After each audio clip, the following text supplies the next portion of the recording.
You're in a room full of straw, and you're going to die at sunrise. That's the situation. That's where we begin. Not with once upon a time, not with a kingdom far away, with a locked door, a spinning wheel, and a girl who has been told to perform a miracle or be executed by morning. The straw is everywhere. Mountains of it, bales stacked to the ceiling, loose piles scattered across the stone floor. The smell fills your lungs, dry and dusty, faintly sweet, like decay just beginning. The spinning wheel sits in the center of the room. Old wood, worn smooth, a real tool meant for real work. You know how to use it. Your mother taught you years ago. You can spin wool into thread, flax into linen, but straw into gold. That's not spinning. That's alchemy. That's the kind of miracle that gets people burned as witches. And yet here you are, expected to perform it, because your father said you could. The king's words echo in your head. You heard them hours ago, but they haven't faded. They've gotten louder, sharper, more real with each passing minute. Spin this straw into gold by morning. If you succeed, you'll be rewarded beyond your dreams. If you fail... He didn't finish the sentence. He didn't have to. The guards' hands on their swords said everything. You're going to die here. You're 16 years old. Maybe younger, maybe older. The story doesn't specify, because it doesn't matter. What matters is that you're young enough to still believe the world should be fair, and old enough to understand that it isn't. You're going to die because your father said something he shouldn't have said, because a king heard it and believed it, because no one asked you whether it was true. You weren't even in the room when the lie was told. You were home, doing chores, living your ordinary life, and then guards came to the door, and they brought you here, and now you're sitting on a floor covered in straw, waiting for sunrise, waiting for death. The candle burns lower. An hour passes. 2. You've tried everything. Tried spinning the straw. It breaks apart, falls to dust, becomes nothing. Tried praying to God, to saints, to anything that might listen. Tried screaming, pounding on the door, begging to be heard. No one answered. No one came. You're alone. And then, a sound. Not from the door, not from the high, barred windows. From somewhere else, somewhere inside the room. You look up. There's something in the corner, something that wasn't there before. It's small, 3 feet tall, maybe less. It stands in the shadows, just beyond the candlelight, watching you with eyes that gleam like coins in the darkness. Why are you crying? The voice is strange, neither male nor female, neither old nor young. It sounds like it's coming from very far away and very close at the same time. You should be afraid. You are afraid, but you're also exhausted and hopeless and beyond caring what happens next. So you tell it. Everything. Your father's lie, the king's demand, the impossible task, the death that waits at sunrise. You tell it because there's no reason not to, because you're going to die anyway, because maybe, somehow, this strange creature in the shadows can help. It listens. Its head tilts at an angle that would break a human neck. When you finish, It steps forward into the light. You see it clearly now and immediately wish you hadn't. It's humanoid, but wrong. The proportions are off, limbs too long, fingers too many, joints bending in directions they shouldn't. Its face is a collection of features that don't quite fit together, like a portrait painted by someone who had only heard descriptions of human faces but never seen one. It wears clothes that might have been fashionable centuries ago. Now they're faded, strange, belonging to no era you can name. "I can help you," it says. "I can spin straw into gold. It's a simple thing for one like me." Hope flares in your chest. Desperate, painful hope. "You can? You'll help me?" "I can. I might." It moves closer. You can smell it now. Something old, like leather left in the sun, like iron and earth. But nothing is free. Nothing is ever free. "What will you give me if I do this thing?" You look around the room. You have nothing. Just the clothes on your back, ragged and plain. Just the straw and the wheel and the locked door. Just the necklace around your throat. Your hand goes to it automatically. A small thing, cheap metal, poorly made, worth nothing in any market. But your mother gave it to you before she died, pressed it into your hands and told you to remember her. It's the only thing you have left of her, the only proof she existed at all. "This," you say. The word catches in your throat. "I'll give you this." The creature's eyes fix on the necklace. Something shifts in its expression. Hunger, perhaps, or recognition. "That will do," it says. "Give it to me, and by morning this room will be gold." You unfasten the clasp. Your hands are shaking. The metal is warm from your skin, the last warmth your mother's hands ever touched. You give it to the creature. Watch it disappear into a pocket that shouldn't exist. "Sleep," the creature says. "I have work to do." It moves to the spinning wheel, sits. Its long fingers touch the straw with something like tenderness. The wheel begins to turn, and the straw, impossibly, begins to gleam. This is where the story usually begins. The girl in the room, the creature at the wheel, the bargain struck in desperation. But that's not really the beginning, is it? Stories don't start when we first see them. They start long before, in choices made by people who never appear on the page, in systems built by generations of the dead, in lies told so casually that the liars forget them before the words have finished echoing. This story begins with a father who talked too much. It begins with a king who wanted too much. It begins with a world that saw girls as currency, as means to ends, as resources to be traded and used and discarded. The creature at the spinning wheel. It's not the villain of this story. It's just the latest in a long line of people, of things, that saw a desperate girl and calculated what they could extract from her. Her father extracted status.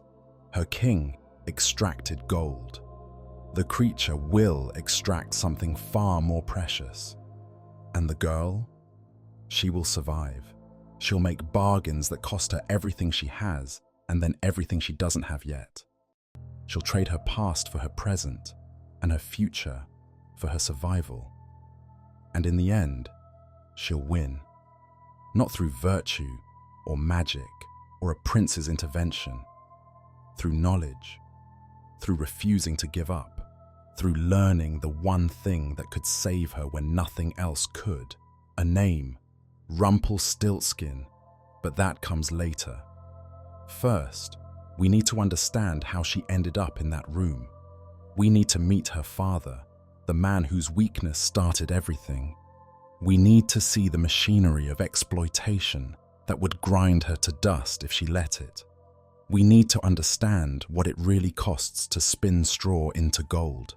Before we descend into this tale, I want to ask you something. If you believe these dark stories deserve to be told, if you want to understand the nightmares our ancestors whispered to each other before we sanitized them for children, subscribe to the Midnight Archives and help us keep the candle lit. Your support allows us to dig deeper into the shadows, to find the stories they tried to bury, to remember what we were supposed to forget. Because this story isn't just about a clever queen outwitting a goblin. That's the version we tell children so they can sleep at night. This is the version that keeps adults awake. This is Rumpelstiltskin. Welcome to the Midnight Archives. The miller was not a bad man. This is important to understand. He wasn't cruel, wasn't vicious, wasn't the kind of person who hurt others for pleasure. He worked hard, he paid his debts, he loved his daughter in his own fumbling way, but he was weak. And weak men, in their desperation to seem strong, cause more damage than cruel men ever could. His name doesn't matter, the story doesn't give him one, and he doesn't deserve one. What matters is what he was, a man who ran a mill at the edge of a small village, who ground wheat into flour and barley into meal, who lived a life of honest work that should have been enough, but never was. He wanted more. Not wealth exactly. He wasn't greedy in the way kings are greedy. He wanted respect, admiration. He wanted people to look at him and see someone important, someone worthy of attention, someone who mattered. His wife had understood this about him.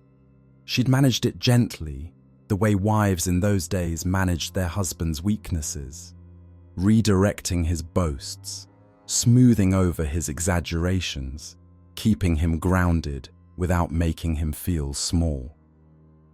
But his wife was dead now, taken by a fever 3 winters past, and without her steady hand, the miller's tongue had no leash. His daughter tried to fill that role. She was young, barely past childhood, but she had her mother's eyes, her mother's patience, her mother's way of seeing through pretense to the frightened person underneath. She would catch his eye when he started talking too big, shake her head slightly, try to steer conversations away from dangerous waters. Sometimes it worked. Often it didn't. He was her father after all. He didn't listen to her the way he'd listened to her mother. She loved him anyway, worried about him constantly, knew, with the certainty of someone who had watched a parent closely for years, that his weakness would eventually cause trouble. She had no idea how much. The day it happened was ordinary, tax day.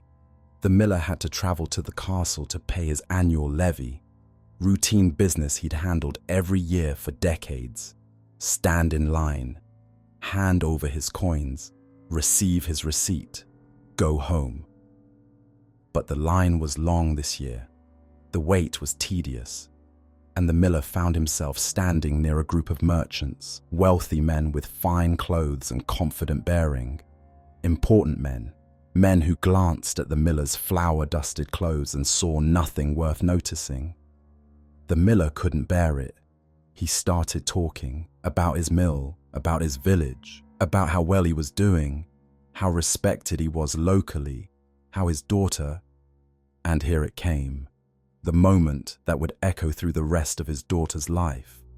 One of the merchants mentioned gold, how scarce it was, how the king's wars had drained the treasury, how anyone who could produce gold would be rewarded beyond measure. The miller should have stayed quiet, should have nodded and smiled and kept his mouth shut. Instead, he said, My daughter can spin straw into gold." The words hung in the air. He didn't mean them, or he meant them the way men mean boasts, as a moment's inflation, a verbal peacock display, not a binding contract. He expected the merchants to laugh, to dismiss him, to forget what he'd said before they'd finished hearing it. They didn't laugh. Their expressions shifted. Boredom became interest. Interest became calculation. "Can she indeed?" one of them asked. The miller knew he should take it back, should laugh it off as a joke, as a figure of speech, as the kind of thing fathers say about their children without meaning anything by it. But they were looking at him now, really looking. For the first time, he existed to them. "Oh yes," he heard himself say. "She is quite talented, learned it from her mother." A lie built on a lie. His wife had never known magic. His daughter couldn't spin straw into gold any more than she could fly. The claim was absurd, impossible, the kind of thing that should have been immediately dismissed. But the merchants were nodding, impressed, intrigued. "The king should hear about this," one of them said. And the miller, trapped now in his own lie, too proud to admit he'd been talking nonsense, watched helplessly as the words he'd spoken gathered momentum, rolled downhill, became an avalanche he couldn't stop. Within an hour, he was standing before the throne. Within 2 hours, guards had been dispatched to fetch his daughter. Within 3, she was standing beside him, confused and terrified, while a king looked at her like she was a particularly interesting piece of livestock. And the miller, weak, foolish, desperate for importance, said nothing, did nothing, watched his daughter be led away to face a trial he had created, and never once opened his mouth to admit the truth. That's who started this story. Not a villain, not a monster, just a weak man who wanted to seem strong and destroyed his daughter's life in the process. The king was not a monster either. This is harder to accept, but it's true. He wasn't unusually cruel, wasn't sadistic, wasn't the kind of ruler who tormented his subjects for entertainment. He was a king, in an age when kings had absolute power, when their word was law, their desires were commands, and the lives of their subjects existed to serve the crown. He had been raised to believe he was chosen by God, that his will and God's will were the same thing, that anything he wanted was rightfully his, and anyone who stood in his way was opposing divine order itself. He had fought wars, expensive wars. His father had fought wars before him, and his grandfather before that. The treasury that had once overflowed with gold was now nearly empty. Creditors were getting restless, advisors were getting nervous. The kingdom needed gold, and gold was not forthcoming. So when a miller appeared in his throne room claiming his daughter could spin straw into gold, the king did what kings do. He calculated. Was it likely to be true? No. Such things were the stuff of fairy tales, of peasant superstition, of stories told to children. But was it possible? Perhaps. The world was full of strange things. Alchemists had been trying to transmute base metals into gold for centuries. Who was to say it couldn't be done? And if it could be done, and this girl could do it, the implications were staggering.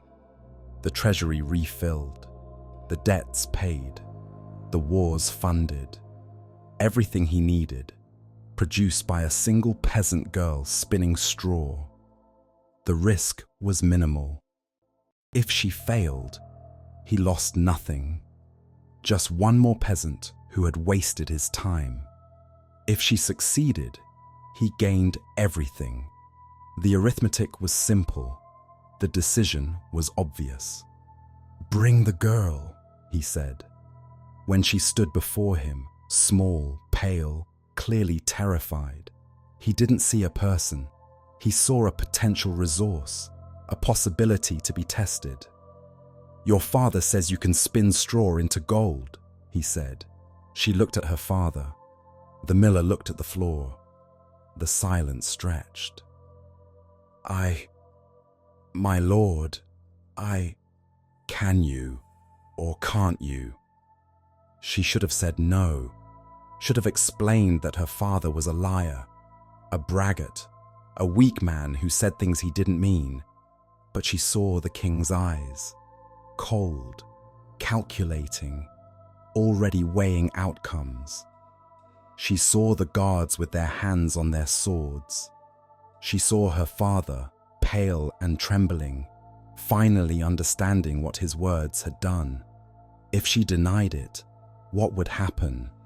Would the king punish her father for lying to the crown? Would he punish them both? In a world where kings could execute anyone for any reason, what was the safe answer? There was no safe answer. She said, and couldn't finish. The king took her silence for confirmation, or perhaps he simply decided that her actual capabilities didn't matter. If she could do it, he'd be rich. If she couldn't, he'd be rid of her. Either way, he lost nothing. "We'll see," he said. "Tonight, if you can do what your father claims, you'll be rewarded beyond your dreams. If you can't," he let the sentence trail off. Let her imagination fill in the end. Guards took her arms, led her away, down corridors that grew narrower and colder, past servants who looked at her with something like pity but did nothing to help. She looked back once, saw her father still standing before the throne, frozen, useless, watching his daughter disappear into the depths of the castle. He didn't call out to her, didn't try to stop them, didn't admit the truth that could have saved her. He just watched. That was the last time she saw him as her father. After that, he was just the man who had sold her with a lie. The room was in the oldest part of the castle, downstairs that spiraled into darkness, past doors that hadn't been opened in years, into a section that smelled of dust and neglect and forgotten things. The guards opened the door, pushed her through, followed her inside with torches. The room revealed itself in pieces. Stone walls, slick with moisture. A ceiling lost in shadow. A floor covered in straw. She had never seen so much straw in her life. Bales stacked against every wall, loose piles scattered across the floor. The smell of it was overwhelming, dry and dusty, with an undertone of mold, of age, of things left too long in the dark. In the center of the room, someone had placed a spinning wheel. It looked absurdly small against the mountains of straw, a child's toy in a giant's playroom. "Spin this into gold by morning," the guard said. His voice was flat, disinterested. He'd probably delivered this same message before, to other girls in other rooms. "The king will send for you at dawn." "But I can't." The door closed. The lock clicked. The sound echoed in the vast, straw-filled space. She was alone. For a long moment, she just stood there. The torchlight was gone. Only a single candle remained, left on a small table near the wheel. Its light barely reached the walls. Then she ran to the door, pounded on it, screamed for someone to let her out, to listen, to understand that there had been a mistake. No one answered. She circled the room, looked for another exit, windows too high to reach and barred besides. Walls, solid stone, no cracks, no weaknesses. Floor, more stone, laid centuries ago by craftsmen who built to last. The room was a tomb, and she was already buried in it. She went to the spinning wheel, sat on the stool before it, picked up a handful of straw. It was just straw, dry plant fibers, the stems of wheat or barley, stripped of grain, good for nothing but animal bedding and cheap thatching.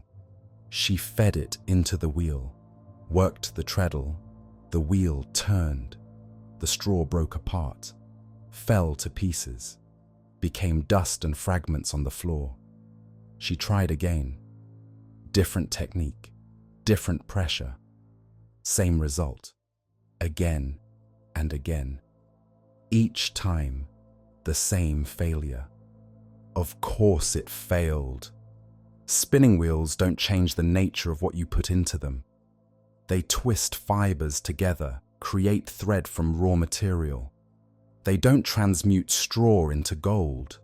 Nothing transmutes straw into gold. Alchemists had been trying for centuries to turn base metals into precious ones, and they had all failed. She was expected to accomplish in one night what the greatest minds in history couldn't accomplish in a lifetime. Because her father wanted to seem important, she stopped trying, let the straw fall from her hands, stared at the wheel, at the mountains of straw, at the locked door, at the small circle of candlelight that was the only warmth in the entire cold, stone room. The candle burned lower. An hour passed, then another. She thought about her mother, tried to remember her face, her voice, her hands.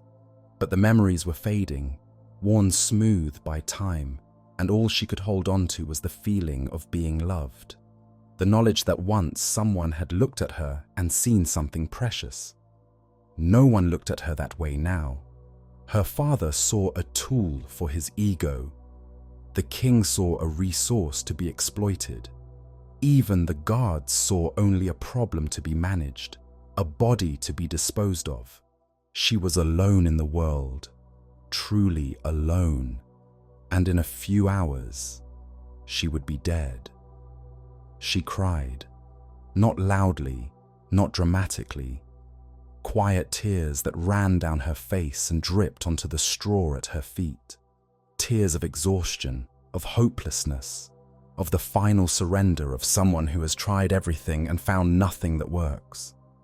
The candle burned lower still, and then a sound. It came from everywhere and nowhere. A rustling, like straw shifting. A whisper, like wind through an empty room. A presence, like someone standing just behind you, breathing on your neck. She looked up, wiped her eyes, searched the shadows. Something was there. In the corner farthest from the candle, a shape, small and hunched, watching her with eyes that caught the light and threw it back like mirrors. "Why are you crying?" The voice was wrong. Not the kind of wrong that makes you uncomfortable, the kind that makes your brain stutter, that tells you something fundamental about reality has been violated. She scrambled backward. Her heart pounded. "Who are you? How did you get in here?" I asked first. The shape moved forward slightly, still in shadow, but closer. "You're crying. Why?" She should have screamed, should have run. But where would she run to? The door was locked, and something about the voice, despite its wrongness, wasn't threatening. It was curious, almost gentle. So she told it. The words poured out of her. Her father's lie, the king's demand, the impossible task, the death waiting at sunrise. She told it everything because there was no reason not to. Because she was going to die anyway. Because hope was dead and secrets seemed pointless. The shape listened, didn't interrupt, didn't react. When she finished, it stepped into the light. She saw it clearly. And every instinct she had screamed at her to look away. It was small, barely 3 feet tall. Its body was humanoid, but proportioned wrong, like a reflection in a warped mirror. Its limbs were too long, its fingers too many, its joints bending at angles that shouldn't be possible. Its face was the worst part. Features arranged in an approximation of human, but off in ways she couldn't quite specify. Eyes too far apart, nose too sharp, mouth too wide. It was like looking at something wearing a human face as a mask, and the mask didn't quite fit. Its clothes were ancient, styles from centuries ago, faded and strange, belonging to no era she could name. "I can help you," it said. The mouth moved, but the words seemed to come from somewhere else. "I can spin straw into gold. It's a simple thing for one like me." "You can?" Hope flared in her chest, painful and desperate. "You'd help me?" "I can. I might." It moved closer. She could smell it now, something old, like leather left in the sun, like iron and earth and things buried deep underground. But nothing is free. Nothing is ever free. What will you give me if I do this thing for you? She looked around the room. She had nothing. Just the clothes on her back, rough wool, patched and mended. Just the straw and the wheel and the locked door. Just the necklace. Her hand went to it before she could stop herself. A small thing, hanging on a thin chain, cheap metal, probably copper, maybe bronze, already turning green at the edges. Worth nothing in any market, but her mother had given it to her. Before the fever took her, had pressed it into her daughter's hands and said, "Keep this close, remember me." It was worthless, and it was everything. "This," she said. The word stuck in her throat. "I'll give you this." The creature's eyes fixed on the necklace. Something shifted in its expression. Hunger, recognition, satisfaction. "That will do," it said. "Give it to me, and by morning this room will be gold." She unfastened the clasp with trembling fingers. The metal was warm from her skin, warmed by her heartbeat, by her life, by all the years she'd carried it since her mother's death. She held it out. The creature took it. Its fingers were cold, dry, like touching dead leaves. The necklace disappeared into a pocket that seemed to exist in a fold of reality itself. "Sit somewhere comfortable," the creature said. "Sleep if you can. I have work to do." It moved to the spinning wheel, sat on the stool, which suddenly seemed the right size for it. Its long fingers touched the straw with something that might have been tenderness. It began to spin. The wheel turned, the straw fed into it, and, impossibly, gold emerged on the other side.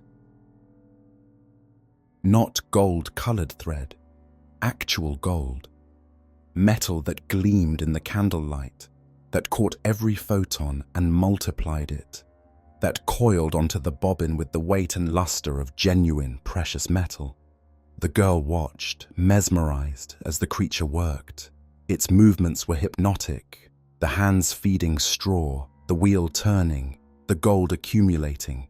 The rhythm was steady, relentless, like a heartbeat, like time itself. Her eyes grew heavy. The fear was draining away, replaced by exhaustion so profound it felt like falling. She found a clear space against the wall, curled up on the straw, and, despite everything, slept. When she woke, the room was blazing with light. Not candlelight, gold light. Every surface gleamed.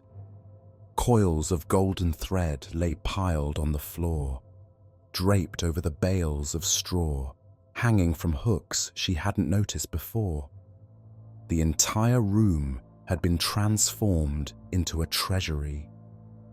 The creature was gone. The door opened. guards stared at the gold, then at her, their faces slack with disbelief. "Get the king," one of them whispered. "Get him now."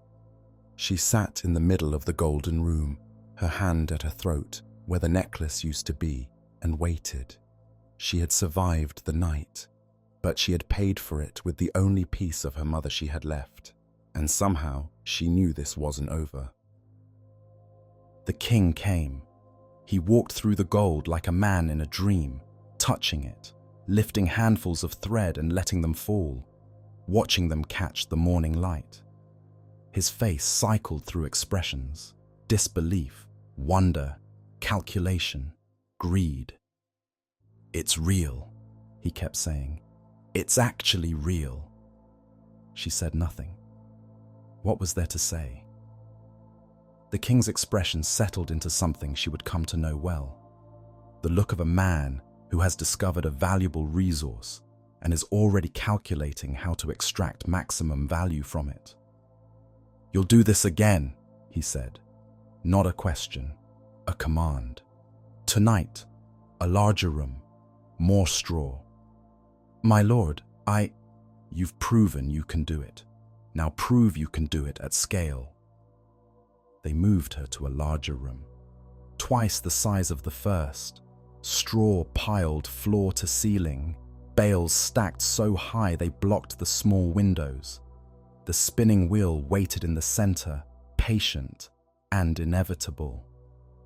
"By morning," the king said, and the door locked behind him. She didn't cry this time. Tears were pointless. Instead, she sat by the wheel and waited. The creature appeared at midnight, same as before, emerging from shadows, watching her with those ancient eyes. "Back again," it said. "I expected as much. Kings are never satisfied with what they have. It's their nature. Can you help me? Can you pay?" She had one thing left, her mother's ring, a thin band of copper that she wore on a cord around her wrist because it was too big for her fingers. Worthless metal, priceless memory. She untied the cord, held out the ring. The creature examined it, turned it over in those two long fingers. "This will do," it said. It sat at the wheel, worked through the night. By morning, the larger room was filled with even more gold than the first. The king was delighted. He was not satisfied. The third room was a warehouse. She stood in the doorway, staring at the mountains of straw, and felt something fundamental break inside her. Not hope. That had been dying for days.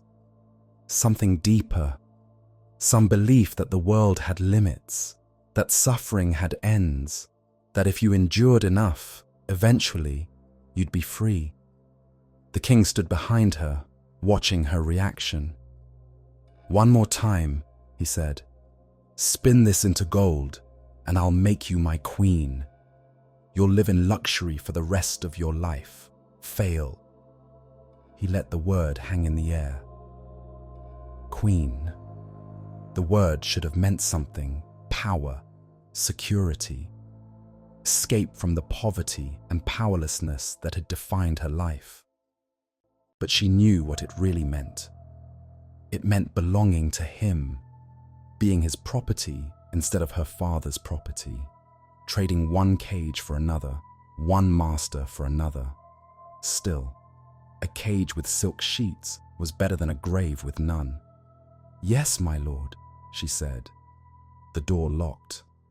The candle was lit. The straw stretched before her like a golden sea waiting to be born. The creature appeared earlier this time, before midnight, as if it had been waiting just outside the door, eager to see what she would offer. "The king grows ambitious," it observed, surveying the vast room. "This would take considerable effort, even for me. Can you do it? Can you pay?" She spread her hands, showed him her empty fingers, her bare throat, her body stripped of everything she'd once owned. "I have nothing," she said. "Nothing left to give you." The creature studied her.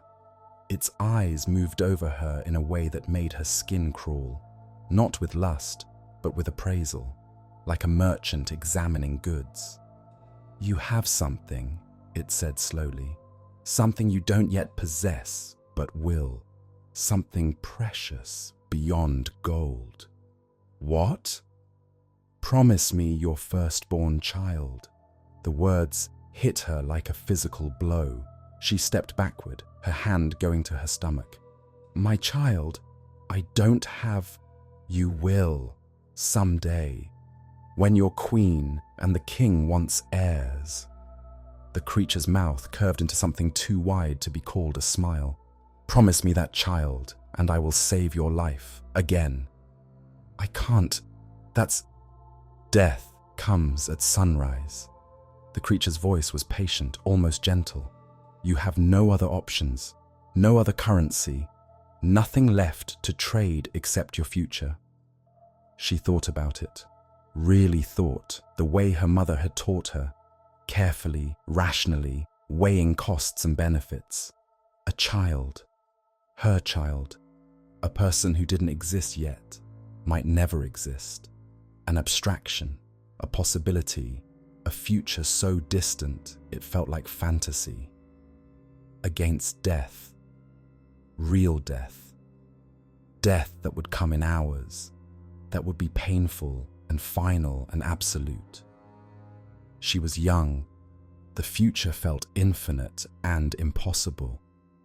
Children were things that happened to other people, married people, settled people, people whose lives had structure and stability. She was none of those things. She was a miller's daughter in a locked room, facing execution at sunrise, bargaining with a creature that shouldn't exist. The choice wasn't fair. It wasn't meant to be fair.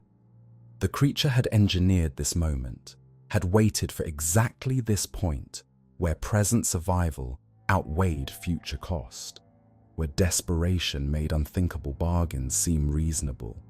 It knew what it was doing. She was in no position to negotiate. "Yes," she said. The word tasted like ashes. "My firstborn child will be yours." The creature's smile widened. "Then we have a bargain." It sat at the wheel, worked through the night. The straw became gold, pile after pile, mountain after mountain. By morning, she was surrounded by more wealth than she had ever imagined, more than her father's mill could have produced in 1,000 years. She had sold something more precious than all of it. Let's stop here, step back from the story, ask a question the tale itself never answers. Why did the creature want a child? Think about it. This being could spin straw into gold. It had magic beyond human comprehension. It could appear and disappear at will, make bargains that bound across time, manipulate reality in ways that defied understanding. It could have asked for anything.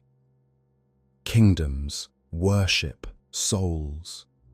The girl would have agreed to almost anything in that room. She'd already given up her mother's memory, her mother's ring, pieces of herself that she could never get back. But the creature asked for a child. Not gold. It could make gold.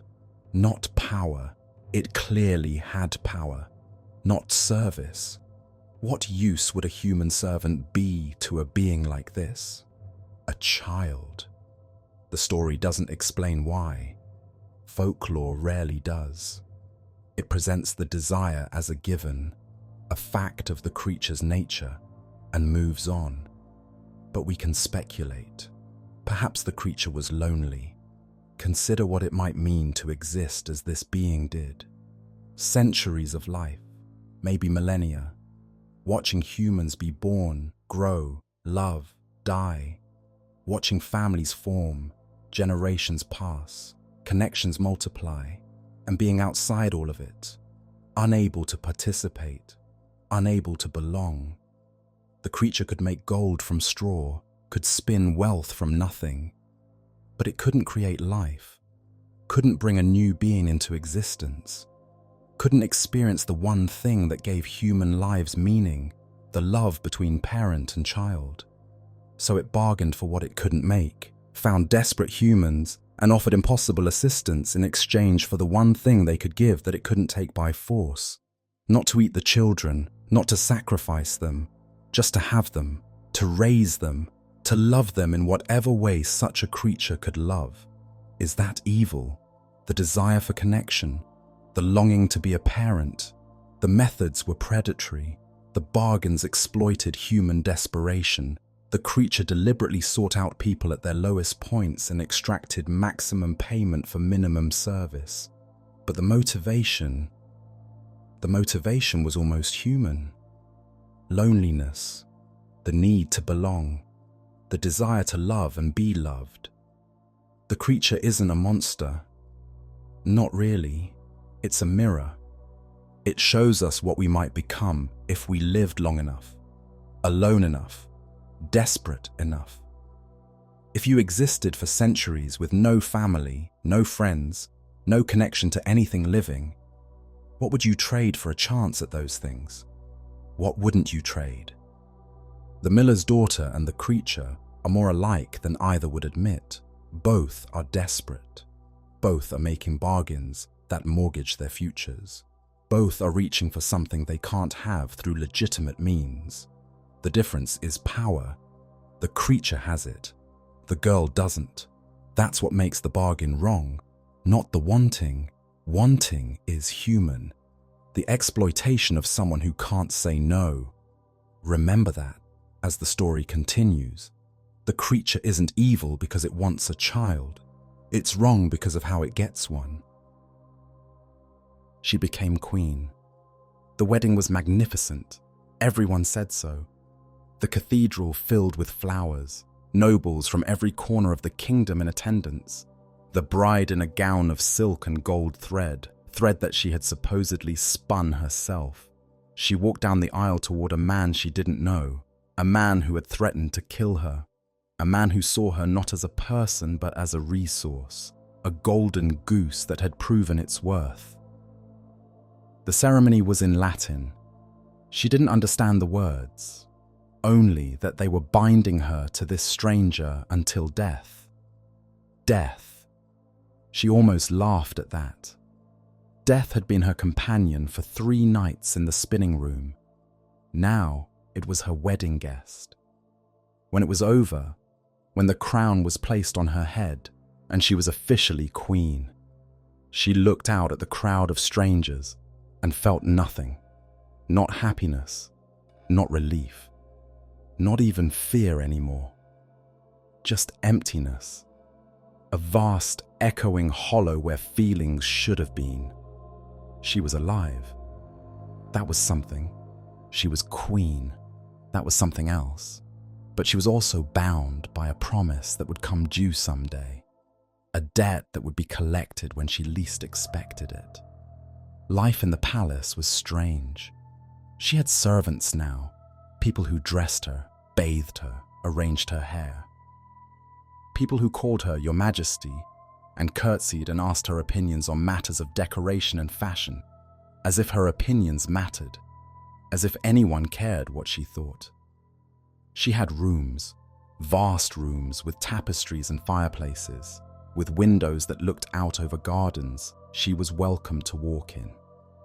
She had books, musical instruments, anything she asked for. She had everything except freedom. Everything except genuine human connection. Everything except the right to be seen as a person rather than a prize. The king watched her, not with love. She wasn't sure he was capable of love. With proprietary interest, she was his investment, his golden girl.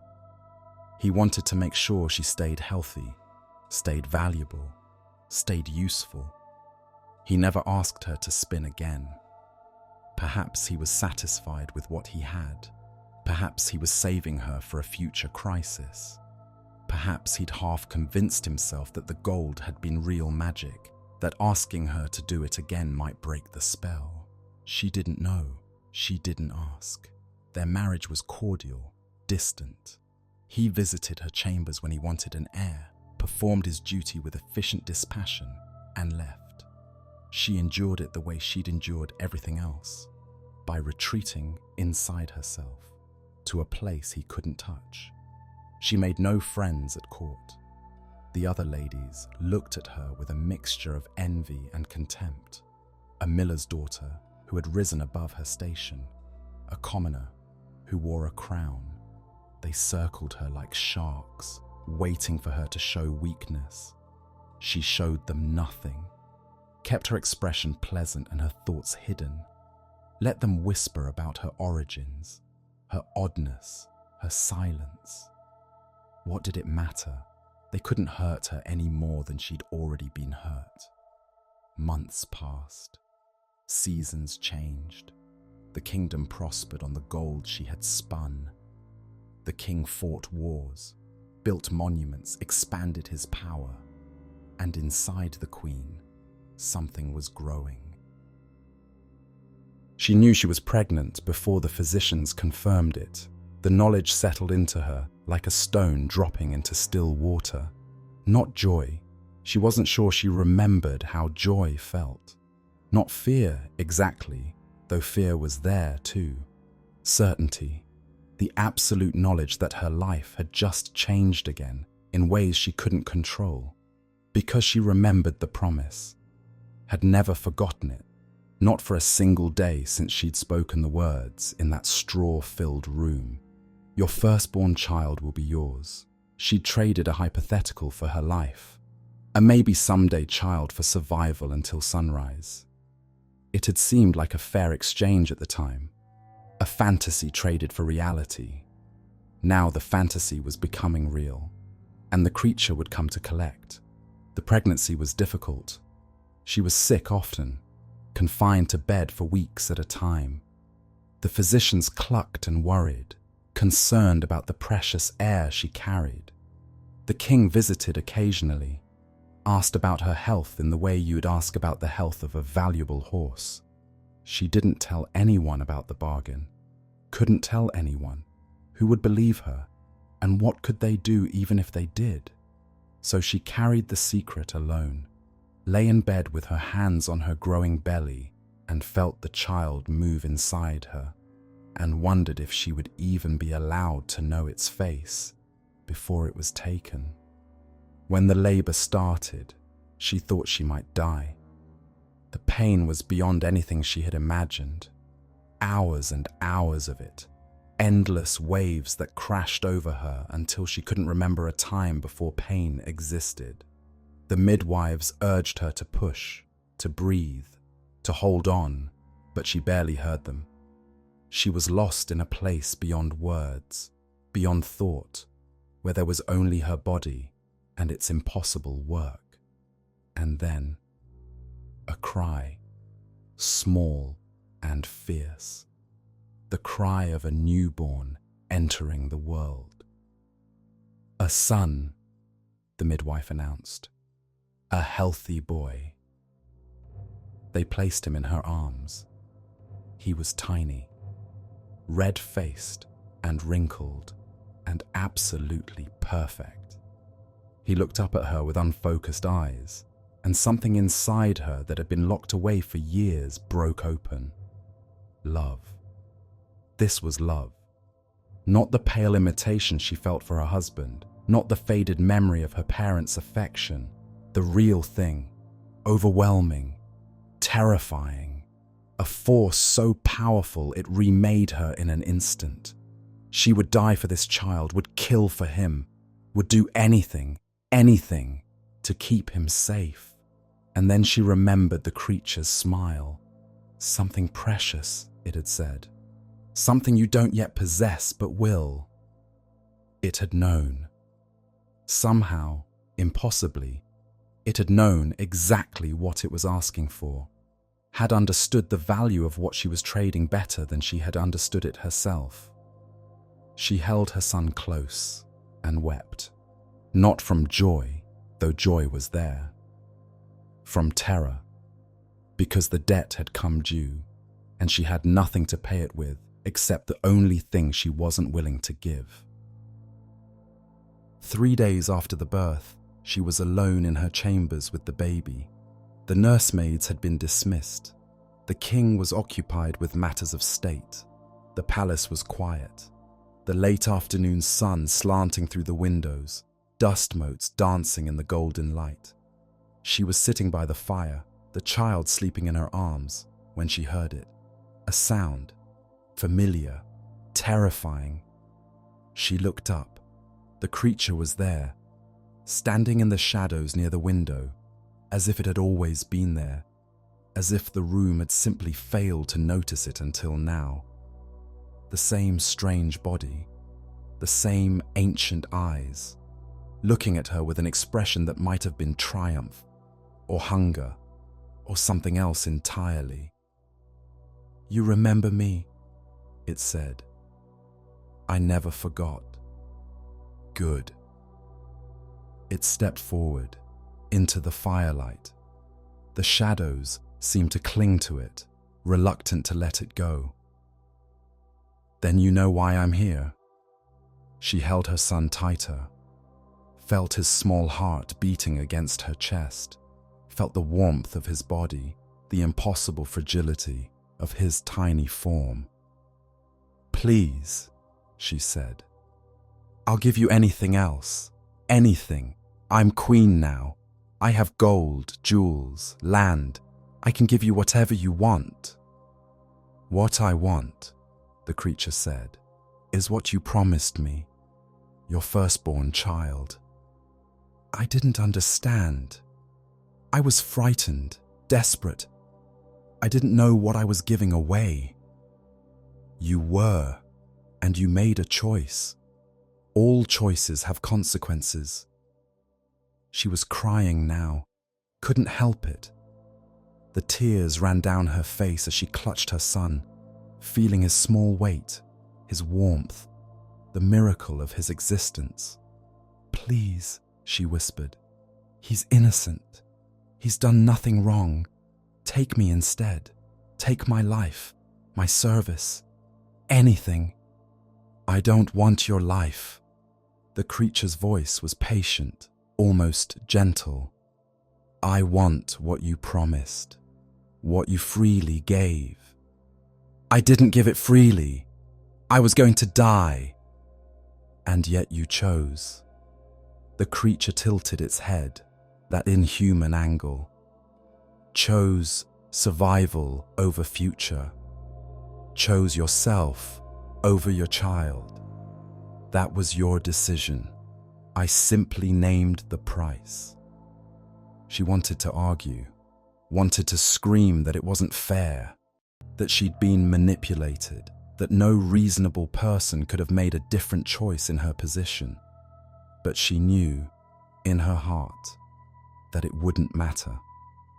The creature operated by rules she didn't understand. Bargains made were bargains kept. That was its nature. She held her son and waited for the creature to take him. But it didn't move. Instead, it watched her, studied her with those ancient eyes, as if she were a puzzle it was trying to solve. "You interest me," it said slowly. "Most humans beg for a while, then accept the inevitable. You're still fighting, still hoping." "I'll never stop hoping. I'll never stop fighting. Not for him." "I believe you." The creature was quiet for a long moment. Something shifted in its expression, not softening exactly, but considering. "I'm not without mercy. I understand what I'm asking, what it would mean to take this child from you." "Then don't. Please, I'll do anything." "There is one thing," the creature interrupted. "One other price I might accept." She held her breath. "Name it." "My name." She stared at it, confused. What? I will give you 3 days, 3 chances. If, in that time, you can guess my name, you may keep your child. The debt will be paid in full. Your name? But I don't know. I've never even heard of. That is the game, the creature said. 3 days, 3 nights. Guess correctly, and your son remains yours. Fail, and he becomes mine. It vanished. One moment there, the next simply gone, as if it had never existed. Only the faint smell of old leather and iron remained, fading quickly in the evening air. She sat alone, holding her sleeping baby, and tried to understand what had just happened. 3 days, a guessing game, her child's fate depending on her ability to name something that shouldn't exist. It was impossible, a cruel joke. There were millions of names in the world. How could she possibly guess the right one in 3 days? But she had faced impossible before, had been told to spin straw into gold, had been given death as the alternative, had found a way through. She would find a way through this too. She had to. She didn't sleep that night. Couldn't sleep. Instead, she planned. By morning, she had summoned her ladies in waiting, called for messengers, demanded audiences with scholars and priests, and anyone who might have knowledge of old things, strange things, names that had been forgotten. I need names, she told them, for the child's christening. I want to know every name that has ever been used in any kingdom, in any language.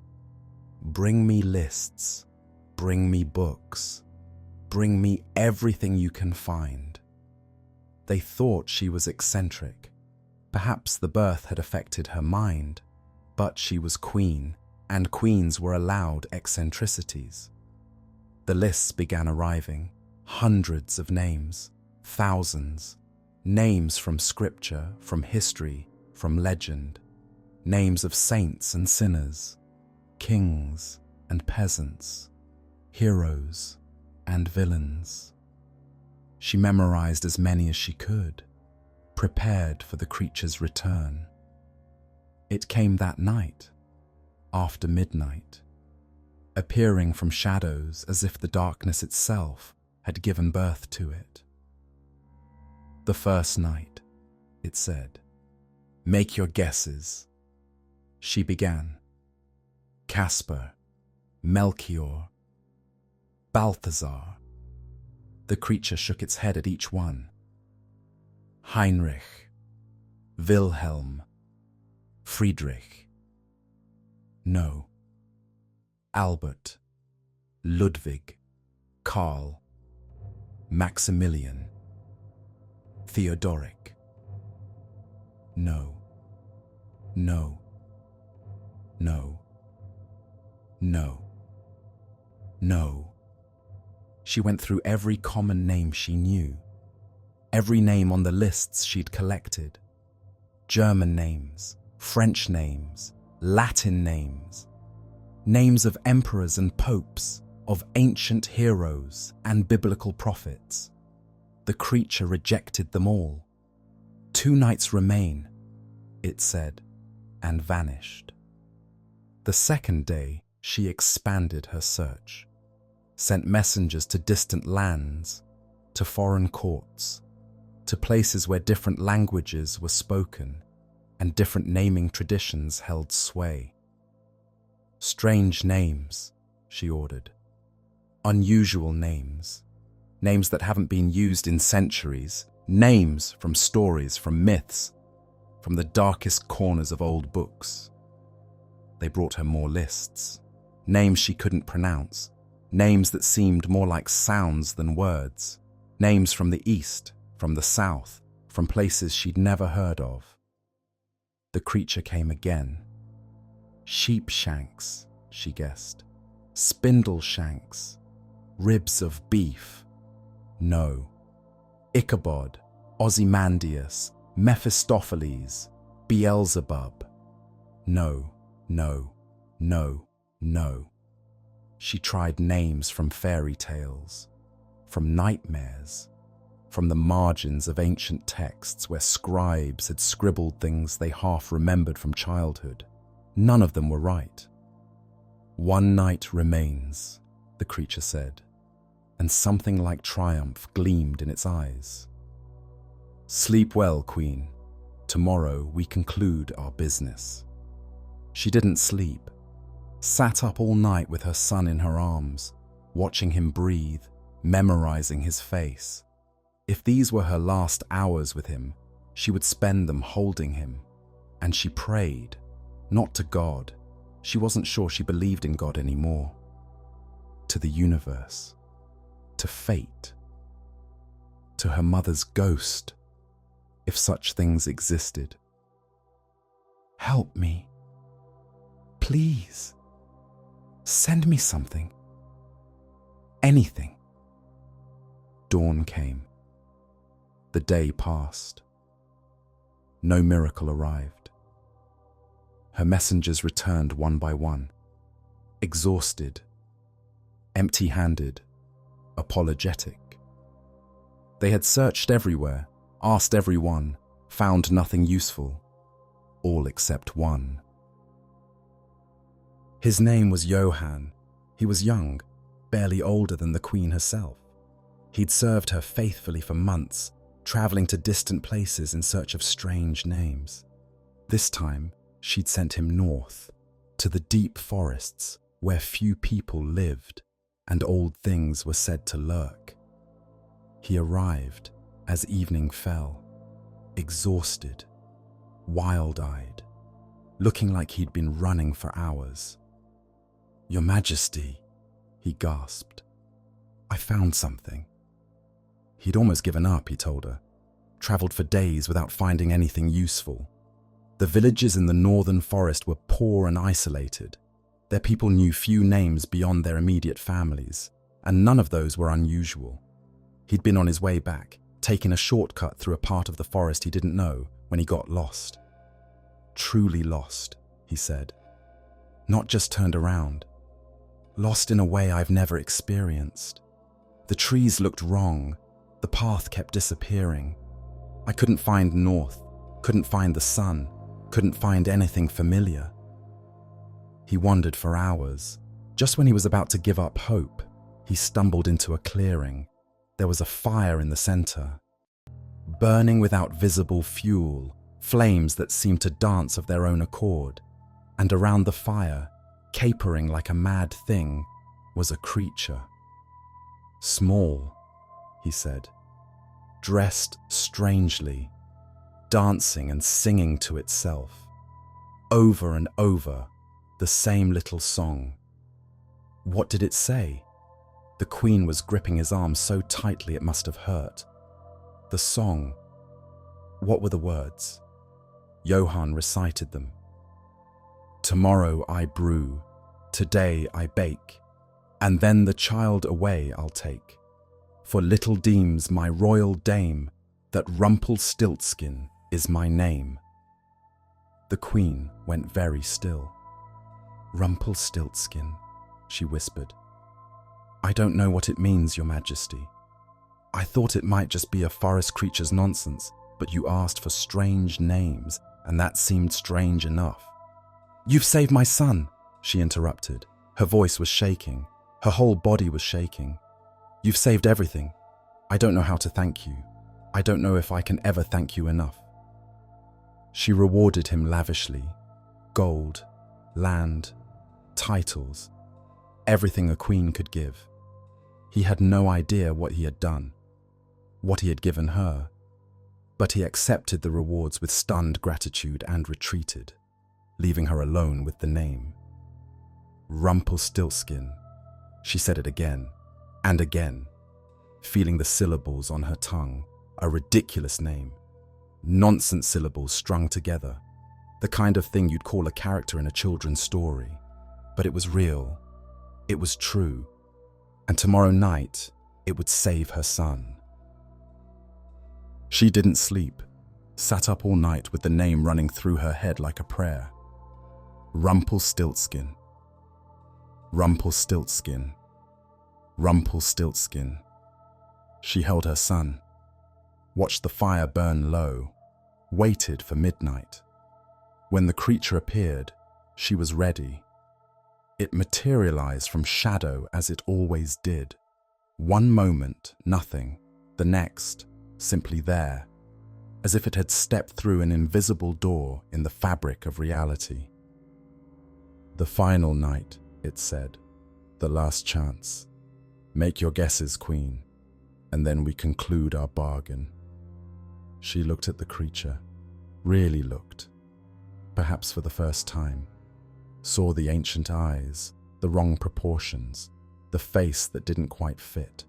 Saw the loneliness underneath, the desperate centuries-long loneliness that had driven it to make these terrible bargains. For a moment, she almost pitied it. Then she remembered what it wanted to take from her, and the pity died. Is your name Conrad? The creature's mouth curved. No. Is your name Heinrich? No. She let the silence stretch, drew out the moment. For once in this horrible transaction, she had power. For once, she knew something the creature didn't know she knew. Is your name? She paused, looked the creature directly in its ancient eyes. Rumpelstiltskin? For a moment, nothing happened. The creature stood perfectly still, its smile frozen, its eyes fixed on her face with an expression she couldn't read. Then it changed. The stillness shattered. The creature's face twisted. Surprise first, then disbelief, then something beyond rage. Something primal and terrible, older than human emotion, deeper than human understanding. The devil told you that! The voice was no longer strange and ageless. It was raw, wounded, the voice of something dying. The devil told you that! The devil told you that! It began to stamp its feet. Once, twice. The third time, it stamped so hard that its foot crashed through the stone floor, sinking into the foundation of the castle itself. It tried to pull free, couldn't. Its rage had trapped it. The queen watched, clutching her son, as the creature struggled against the stone that held it. Its movements were becoming frantic now, desperate. Something was happening to it. She could see it unraveling, losing coherence, becoming less real. And then it did something she would never forget. It seized its own leg with both hands, gripped tight, and pulled. The creature tore itself in two. There was no blood, just a rending sound, like cloth tearing, like reality itself being ripped apart. The two halves fell away from each other, collapsing to the floor. And then, nothing. The halves faded, dissolved, became shadows that merged with the darkness and disappeared. Where the creature had been, there was only empty air, a faint smell of old leather and iron already fading, and silence. The queen sat in the firelit room, her baby sleeping in her arms, and stared at the place where her tormentor had destroyed itself. It was over. The bargain was broken. The debt paid. Her son was hers. She should have felt triumph, should have felt relief, joy, celebration. Instead, she felt hollow. The creature had wanted a child, had been so desperate for one that it had made terrible bargains, exploited desperate women, built an entire existence around the hope of connection. And when that hope was taken away, when she learned its name and broke its power, It couldn't survive, couldn't exist without the possibility of getting what it wanted. It had destroyed itself rather than face a future without hope. She understood that, in a way. She would have destroyed herself too, if someone had taken her son. But that didn't change what the creature had done. Didn't excuse the predation, the manipulation, the exploitation of her desperation. It was wrong, and she was right to defeat it, wasn't she? The fire crackled. Her son stirred in her arms, made a small sound, settled back into sleep. She held him close and tried not to think about the creature's face in those final moments. The shock, the betrayal, the absolute anguish of being known. She had won. She would try to remember that it felt like victory. The story ends there in most tellings. The queen keeps her child. The creature is destroyed. The bargain is broken, happily ever after. But stories that end at the moment of victory are lying by omission. They're cutting away before the complicated part, the living with what happened, the processing, the realization that winning doesn't erase what you went through. Let's talk about what the story doesn't say. The miller, the father whose lie started everything, is never punished. Think about that. He stood in a king's throne room and claimed his daughter could perform impossible magic. When the lie was tested, when his daughter was threatened with execution, he said nothing, did nothing, let her face death alone rather than admit his weakness. And what happened to him? The story doesn't say, which means nothing bad. He presumably lived out his days as the father-in-law of a king, elevated by his daughter's suffering, rewarded for the lie that almost killed her. The king, the man who imprisoned a teenage girl and threatened to execute her for failing to perform alchemy, is never punished either. He threatened to murder her. Then, when she appeared to succeed, he married her, made her his property, used her body to produce heirs. Never apologized, never acknowledged what he did, never showed a moment of remorse. And the story treats this as a happy ending. The miller's daughter becomes queen. She lives in luxury. She has servants and beautiful clothes and all the gold she could want. She also has to share a bed with the man who would have killed her. Has to smile at him across the breakfast table. Has to pretend gratitude for being allowed to live. That's not a happy ending. That's a survival story dressed in silk. The creature is destroyed, torn apart by its own rage. That feels like justice, doesn't it? The villain gets what it deserves. But look more closely. The creature was desperate, lonely, trying to fill an emptiness that nothing else could fill. Its methods were wrong, but its need was almost human.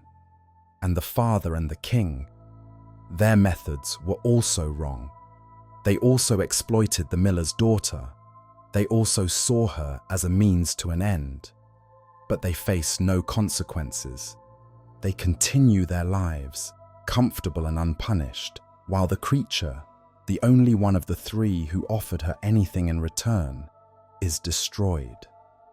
That's not justice. That's just the way the world works. The powerful exploit the powerless and face no consequences. The desperate make bargains and are punished for them. And the girl at the center of it all learns that surviving doesn't mean winning. It just means continuing to exist in a world that was never designed for your benefit. This story was told across Europe for centuries. German, French, Italian, English versions. The details change, but the core remains constant. A woman, a demand, an impossible task, a bargain made in desperation. Why did this story resonate so deeply? Why did grandmothers tell it to their grandchildren, generation after generation? Because it was true, not literally. No one was actually spinning straw into gold. But metaphorically, the story described the reality of women's lives in early modern Europe. Young women had almost no autonomy. Their fathers decided who they married. Their husbands controlled their property. The law treated them as extensions of male relatives, not as independent beings. They were currency, traded between households, valued for what they could produce: heirs, labor, connections, wealth. And they were expected to perform miracles, not literally spinning straw into gold, but metaphorical equivalents.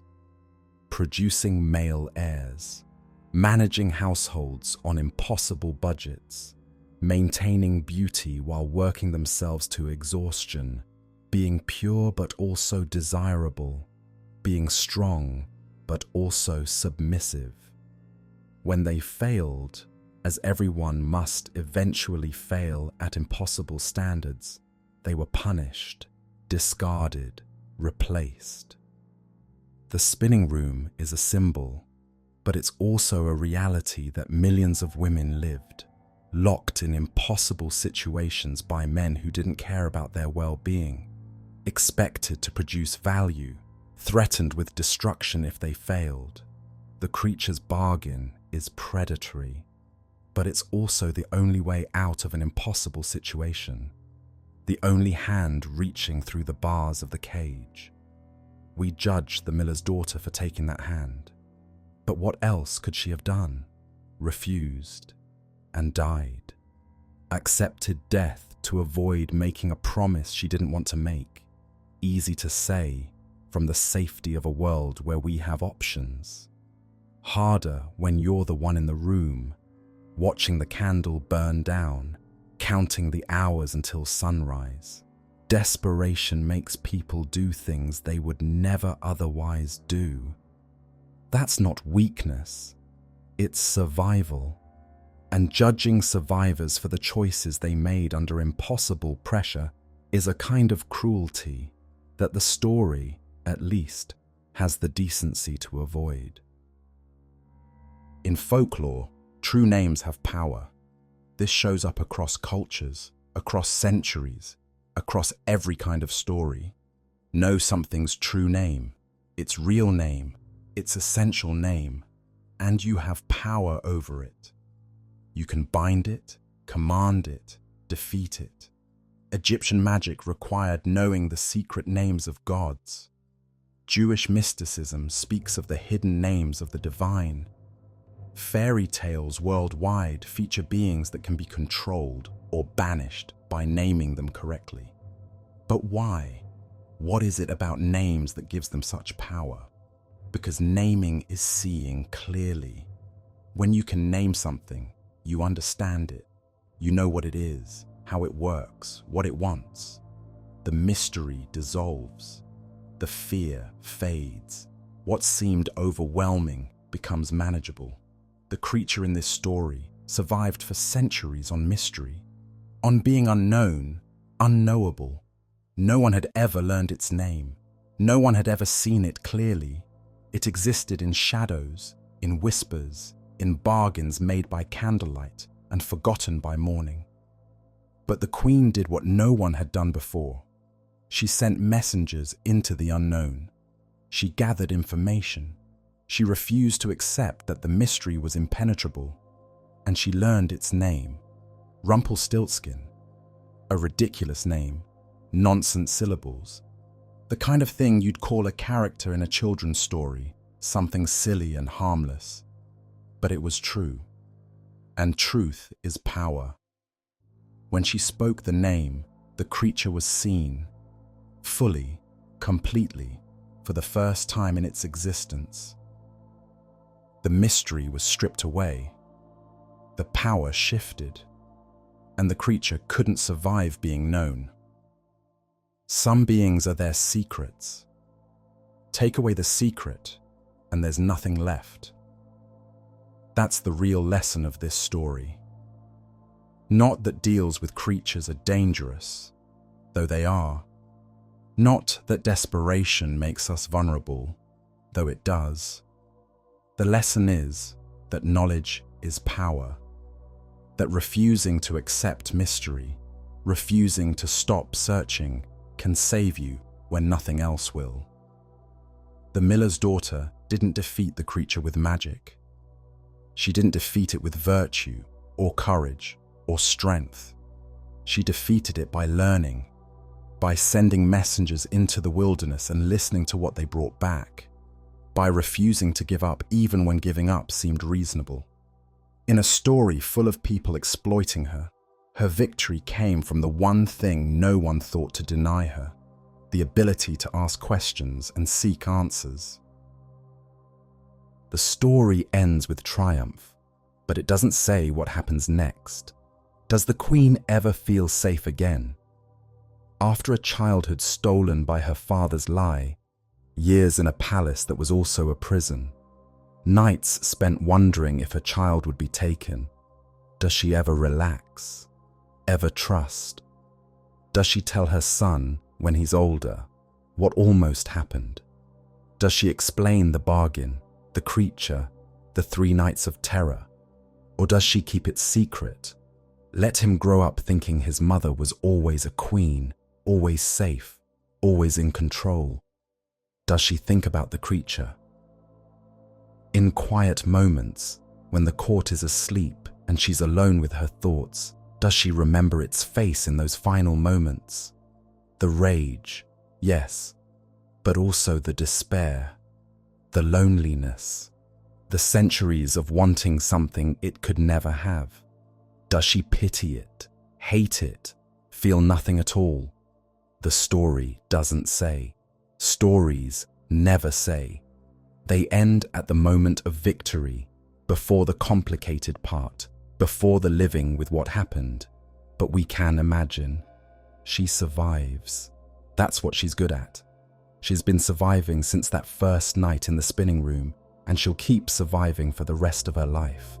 She raises her son, watches him grow into a boy, then a young man, teaches him things she learned the hard way, about weakness and strength, about bargains and their costs, about the importance of asking questions and seeking answers.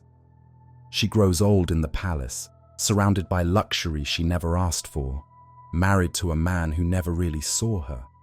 She fulfills her duties, plays her role, smiles when she's supposed to smile, and sometimes, late at night, she sits by her window and remembers the straw, the wheel, the creature's voice in the darkness. What will you give me? She gave everything she had, her mother's necklace, her mother's ring, her future, her child, and in the end, she won it back. Not all of it. Some things once given can never be returned, but enough. Her son, her life, her freedom to keep asking questions. That's something. It has to be something.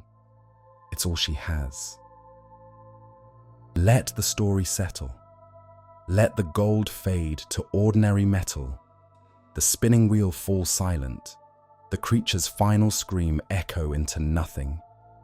This is Rumpelstiltskin, not the children's version, with its simple moral about the dangers of making deals with strangers. Not the sanitized tale where everyone gets what they deserve. This is the story of a girl who was sold by her father, imprisoned by a king, and forced into a devil's bargain by a creature that preyed on desperation.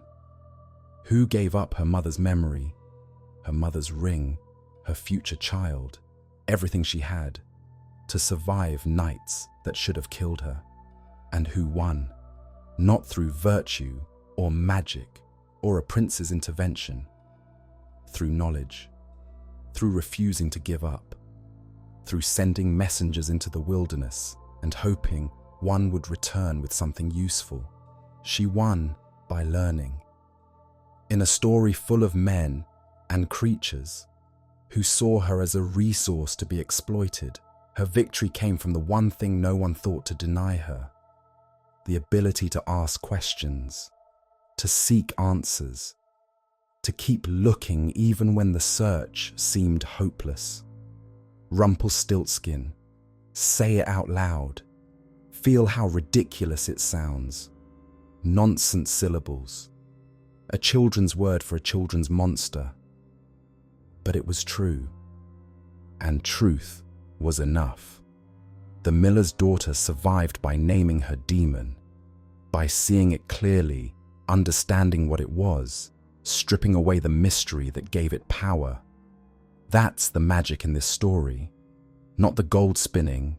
That was the creature's magic, borrowed and temporary. The real magic is a desperate woman refusing to accept defeat. Remember that. When you're in your own spinning room, and we all end up there eventually, locked in with impossible demands and dwindling options, remember that the way out might not be strength or virtue or rescue. It might just be knowledge. It might be asking the right question to the right person at the right time. It might be a name. Rumpelstiltskin, silly name, powerful word.